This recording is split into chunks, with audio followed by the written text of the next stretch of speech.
Today, Kansas lawmakers held a hearing on two bills involving medical care for transgender children. If enacted, these bills would prevent Kansas children from receiving gender transition treatments, which include surgery and hormone replacement. Supporters argue these treatments pose serious and unnecessary health risks.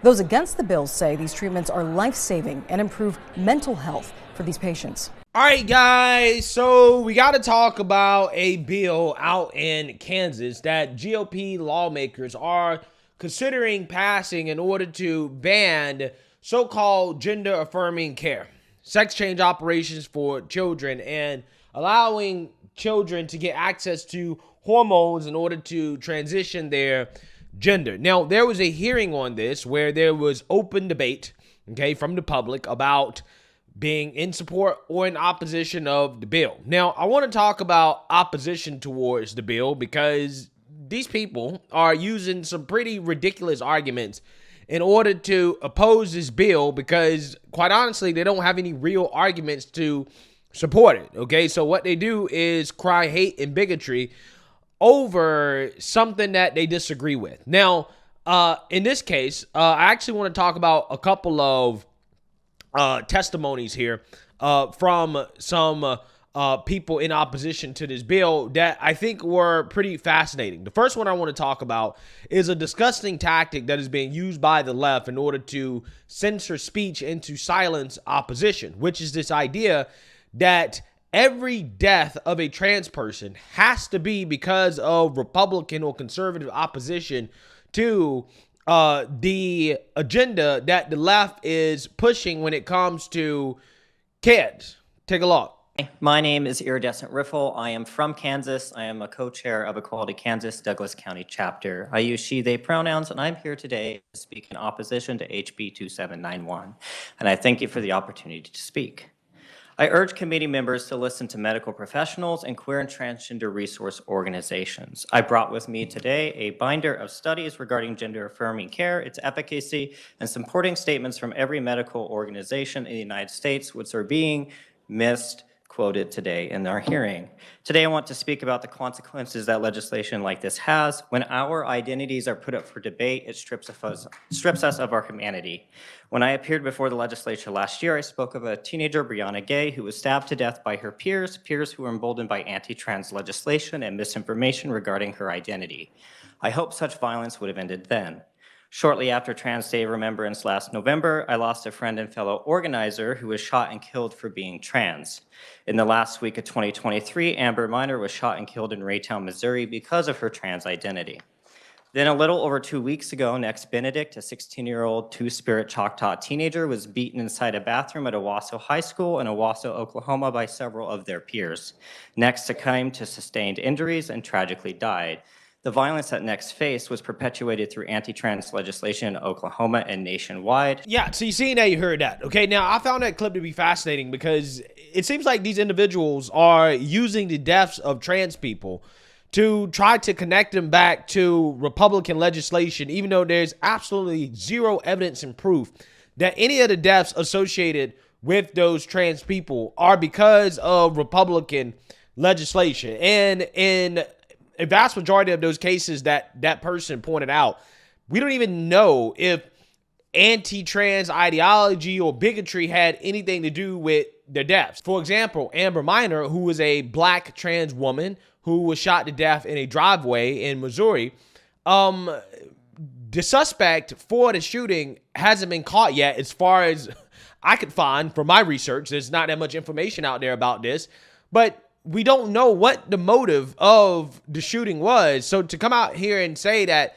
this person was shot to death because they're trans is kind of crazy, right? It's kind of crazy to say that when we don't even know who the suspect is, let alone have a real motive for why it happened. And just because somebody is trans and an act of violence is committed against them, that doesn't mean that it was because they're trans, let alone it means that it happened because Republican legislation. It was motivated by Republican legislation. It's actually ridiculous, right? Like, for example, the case of Brianna Gay, which is a case that happened out in the UK, a 16-year-old that was stabbed to death by two individuals.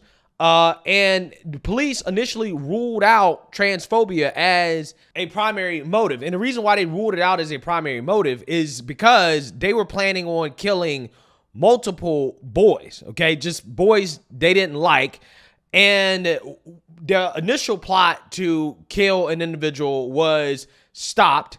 And then that's when they went and they targeted Brianna, who was transgender. But no, the activists could not accept these facts, right? They insisted that, hey, this must be a hate crime, okay? This has to be because Brianna was trans. Now, eventually, the judge eventually found that the secondary motive was transphobia because it just so happens that they didn't necessarily like trans people. And there were text messages about the genitalia of the individual, of Brianna, a person that they targeted, okay? But that was a secondary motive that I believe that the courts came to a conclusion because of activist pressure to say that it was a hate crime, even though police had already basically ruled out that, nah, this is not because of transphobia, right? So again, out of all those cases that person named, that is the closest one that they can get to, well, this was motivated by transphobia, but that individual took it a step further. That individual said that the murderers, who, again, if you read these text messages, these people seem to be insane, right? They seem to have some issues going on upstairs. But to say that they were motivated and emboldened by anti-trans legislation is just a lie, right? That's just a flat out lie. And it is disgusting to use misinformation about the tragic deaths of transgender individuals to push your agenda, which includes sex change operations for children. It's disgusting. It really is a disgusting tactic that these people routinely continue to use in order to try to guilt trip people into believing that there's some type of epidemic of violence against transgender people because of hate that is caused by Republican legislation, which is just not true. There's no evidence. There's zero evidence to support this claim that being against sex change operations for children somehow leads to violence done against trans people. Again, I'm sick of it, man. I really am. I'm just tired of these individuals lying, trying to guilt trip people by pushing misinformation about the murder of transgender individuals, right? Again, it's so similar to how BLM took advantage of the deaths of black men in order to push a false narrative about police murdering black men in this country, or black men being in danger of being murdered by police, in order for them to raise money and to push their agenda. It really is a sick and twisted tactic that, again, is just not grounded in reality or facts. Okay, it's one thing if they could actually really connect these things together, but there's literally nothing to connect the violence against trans people to Republican legislation. There's nothing. There's absolutely nothing to connect those things. But yet this is what they do. This is what they do. But yet when you have a individual who is killed by an illegal immigrant, okay, that was let in the country because of Biden's border policies, when you can actually make that direct connection. Oh, wait, all of a sudden, no. There is no direct connection between Biden's border policies and this death, even though Biden's border policies allowed the death to happen because he let the illegal immigrant into the country. While 2019 was not that long ago, you might remember the dynamic we were living in the late teens in this country, where you had the President of the United States speaking in the most vile terms about people who were foreign born. And you had that notion metastasizing in places like Charlottesville. This is an invasion! In the main, I caution against conflating immigration and crime. The data demonstrates that the two are not connected. Because the impact of federal immigration policy on localities has been under such consistent discussion in recent months, I do want to say a few words about this. It's my 18th year as a local government policymaker, and my work has overlapped with 4 U.S. presidencies and numerous iterations of Congress. All of them have failed to reach agreement on how to handle immigration. Yeah, so I want you guys to understand how this works. anything that Trump says or that the GOP does that the left doesn't like is a cause of violence in this country, okay? And they will take any little event that they can remotely, even just a little bit, make some type of connection to. They will make a connection, even though it's non-existent, even though it's not there, and say, oh, well, it's Trump's fault. Like this guy trying to make the connection between Trump's rhetoric on illegal immigration in Charlottesville, right? I mean, it's like, come on, bro. I mean, what's happening here? Okay, but yet, when you have Biden's border policies and you have illegal immigrants who have been let into the country as a direct result of Biden's border policies, when they commit crimes, no, it's not fair to make that connection. You can't make that connection, right?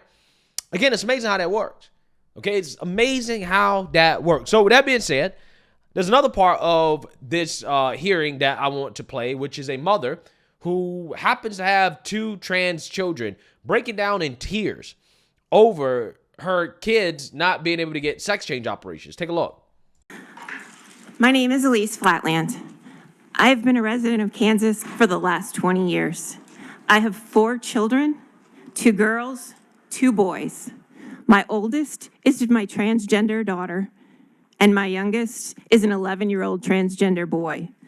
Both of my children have been diagnosed with gender dysphoria, and both are currently receiving gender-affirming care. Through this care, my husband and my consent has always been required. They have asked my children what they envision their bodies looking like as an adult, and never once did they mention surgery to my children. We are well aware of what is going on with our children. It is not the government's job to decide on the best medical care for citizens. Treating gender dysphoria, it has widely accepted guidelines for care. It does not need to be scrutinized by non-medical experts in government. All parents make non-reversible choices for their children. I make choices every day that will affect my children's future. That is my job as a mother. It is my responsibility to work with medical professionals and decide what is best for the health of my children. I am outraged that this is even a discussion I have to have.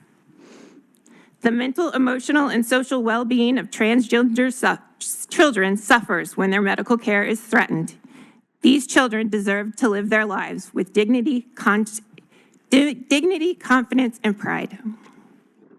Thank you. Yeah, so what is the chances that this person has 2 transgender children, okay? I mean, you got to think that the chances are pretty low, okay? But it just so happens that both of these kids apparently are trans. And this mother is upset that her kids can't undergo gender-affirming care, okay? And she is mad and upset because Republicans are saying, hey, look, you have to wait until you are 18 years old. Now, again, I'm not a parent, right? I'm not a parent, so it's hard for me to really speak on this too much.